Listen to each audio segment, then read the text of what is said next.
Housing association wants me to pay my late auntie's debt? No, pay me the money I overpaid instead. Before I lived in my current place, I was living with my auntie. She was the main tenant who sorted the bills and I would pay her a lump sum each month as board payments. In early 2021 she passed away unexpectedly. Naturally I didn't want to continue living in this place. Bad memories and bearing the responsibility for an entire place alone wasn't feasible for me financially at the time. After speaking with the housing association, I was informed the only way to end the tenancy would be by getting the tenancy agreement moved over into my name, before terminating the tenancy when I was ready to move out.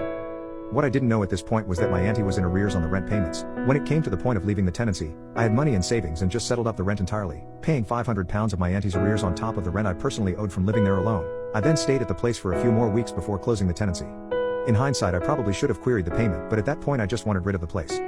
After moving into my new place, I was getting pestered by the housing association who said I still owed about £300 on the previous house. There was a lot of back and forth, before I then asked for a copy of the rent statement. It was around this time that I was speaking to people about this money I supposedly